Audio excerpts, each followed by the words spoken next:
become the coordinator of Veterans for Peace Long Island. And we're a chapter of a national organization, Veterans for Peace. And what we see our responsibility as being is to work locally.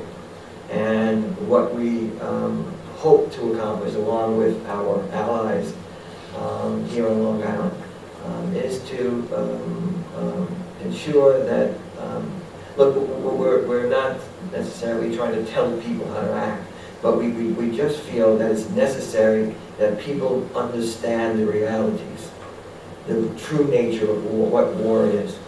In this country, we have been successfully indoctrinated, I think, into believing the mythology of war. We think it's glorious, and we think it's noble, and we think it's heroic.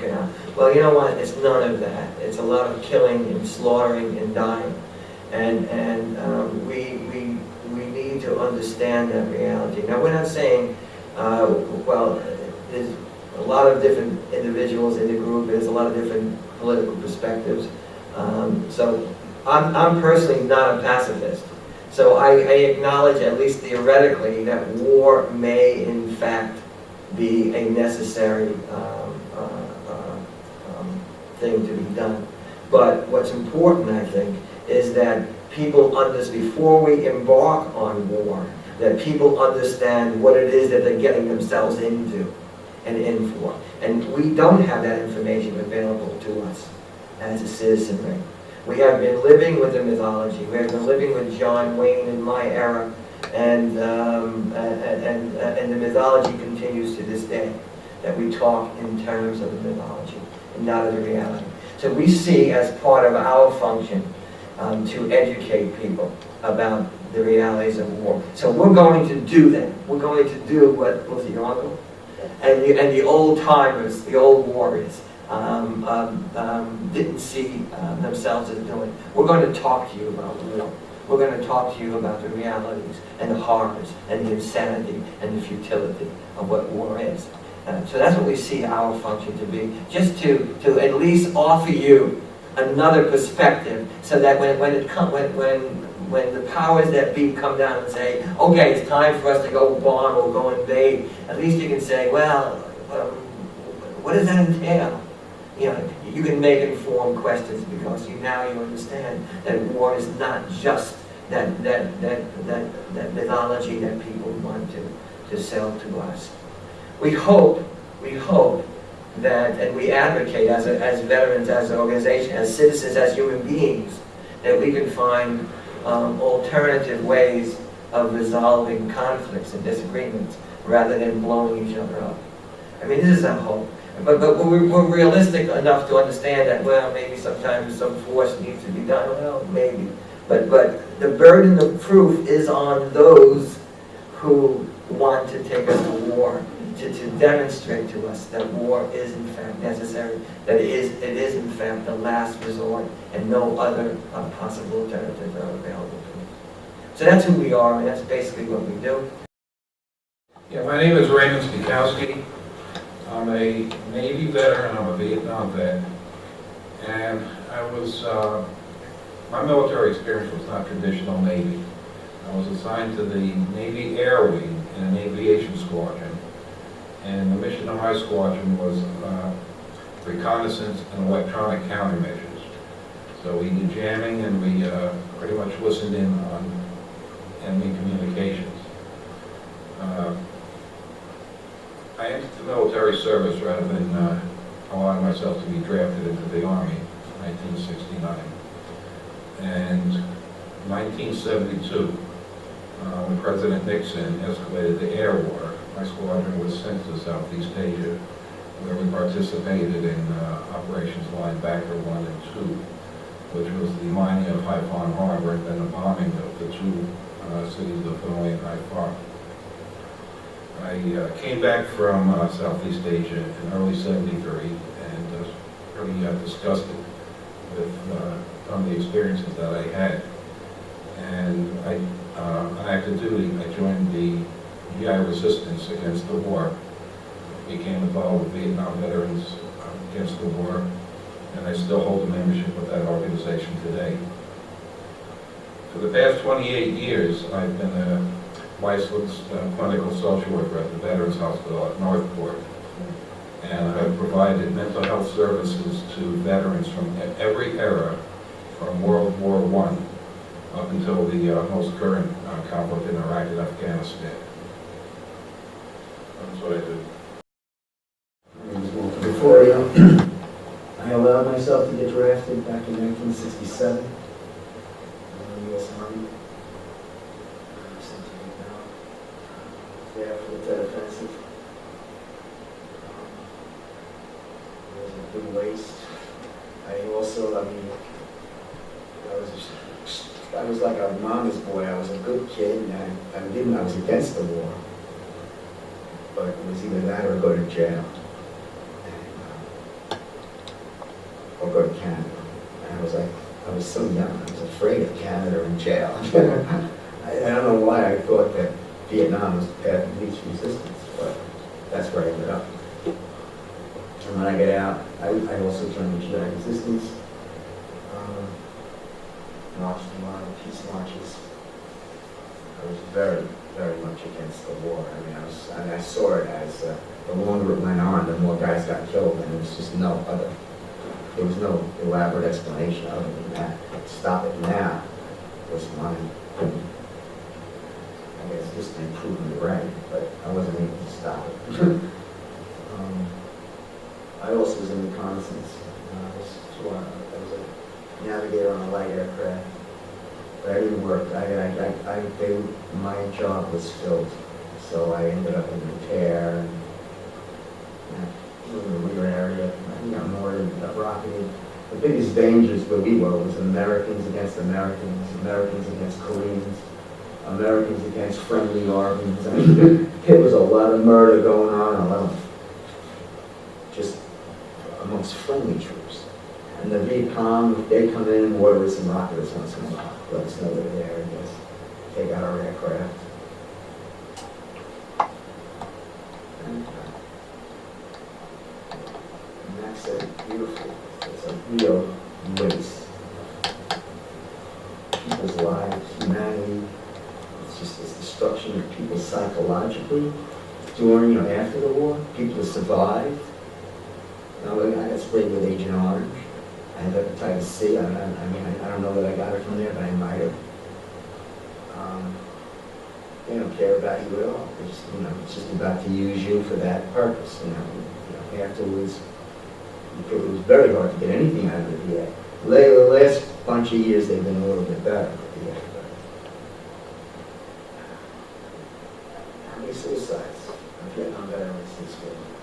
More suicides of Vietnam veterans than names that are on that wall in D.C., which is 58,000. And things haven't changed much either.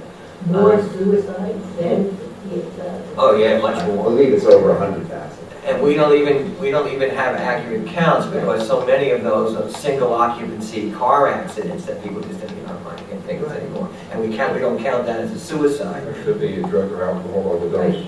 Or a veteran running into a police and say, I'm going to rob this thing and shoot me because I don't want to shoot myself. And things haven't changed because that now the Army Times, which is an Army newspaper, just released statistics that there are 18 suicides or attempted suicides a day of veterans and active duty military a day. Again, and as was the case with Vietnam, more people have died as a result of suicide than have been actually killed in combat in Afghanistan and Iraq. So that tells us a lot about the nature of war and what war does to people. We give it lip service. We talk about supporting the troops and doing what's in the troops' interest, and meanwhile we go ahead and keep sending them back and sending them back and sending them back. And we're entering the 10th year of the Afghanistan war, which is completed 9 years entering, which is now officially anyway, according to the government numbers, the longest war America has ever involved in. So we've been there 9 years. And recently we just read of an American serviceman who was killed in Afghanistan, who was on his 12th tour. 12th! He's been there 12 times in 9 years, well, between Iraq and Afghanistan, which means that there's no downtime there. We have these people who are in this cycle of tempting death, and it has to take its toll on people. And we don't recognize that, or we don't appreciate it as a government. And we talk in terms of honoring the troops and doing what's in the troops' interest. But this is how, in fact, that we handle this. Estimates are that between 2–3% of the population of the United States are in some way directly or even remotely directly affected by the wars going on in Afghanistan, Pakistan, in Yemen, and Somalia, Iraq. The vast majority of the citizenry of the United States are doing what Bush told us to do. Just go shopping. I teach in a college, and I teach a course called Mythology of War. And when I start off with the class, I ask them, I said, well, you keep up with what's going on in the world? And they'll say, well, in what sense? I said, well, in regard to what we do in various countries about war and occupation. So, I mean, I've had students tell me, well, we're at war. So, I mean, they have no idea about what's going on. They live in their own protected world. They're not facing a draft. So they have overwhelmed by schoolwork and everything else that they're doing, and they feel they just don't have time or interest. War is not a fun thing. So if you have choice of dealing with it or not dealing with it, and if you don't have to deal with it, then why would you? Obviously in our time, like Walter made clear, we had to deal with it because it was staring us in the face. I mean, we knew.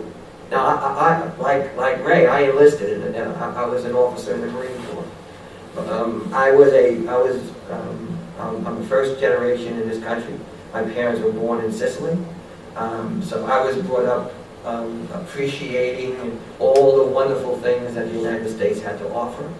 My father served in the American military and fought through Sicily, fought through the very towns in which he was born, and dealt with the rest of his life causing the deaths of people who had been his neighbors. So he had to deal with that. And as a child, I remember once a week my father and my uncles used to get together and play Brisk. It's kind of an old Italian card game.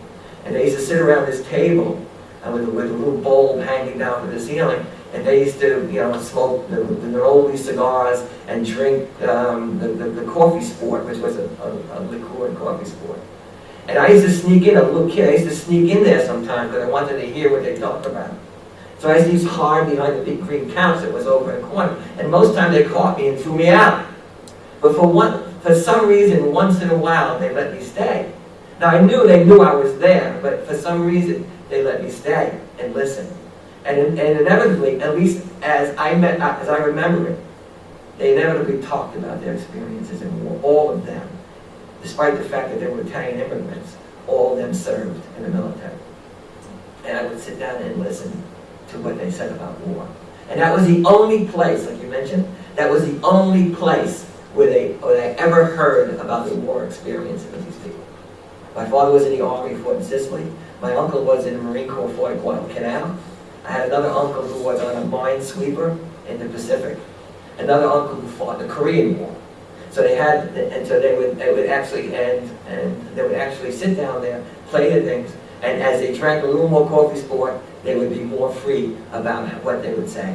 So I grew up learning about war, maybe the reality of war, from listening to them, but also being indoctrinated into the patriotic thing and the ask not what your country can do for you, Kennedy thing, as well as the John Wayne movies.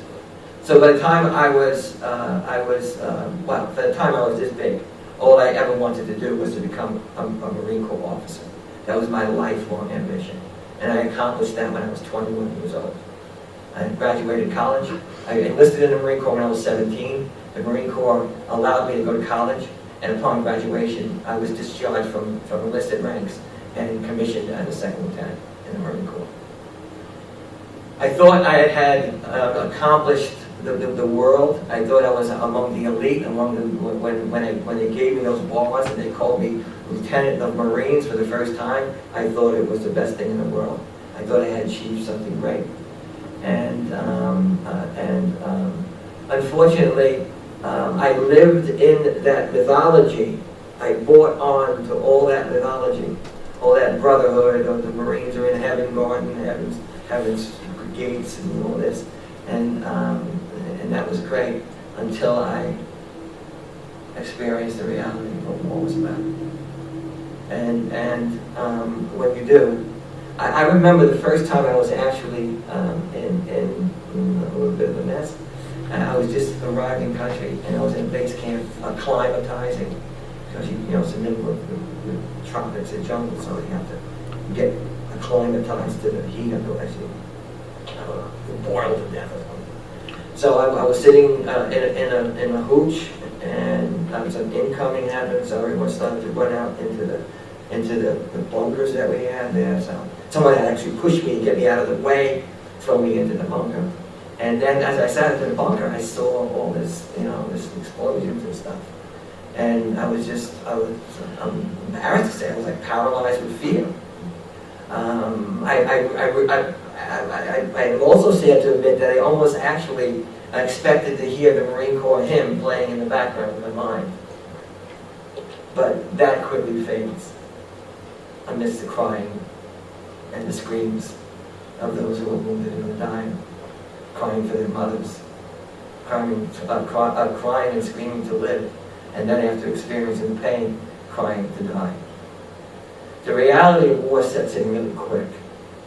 I want to say that I joined the Marines, and I went to Vietnam because I thought I was going to go there and exorcise demons.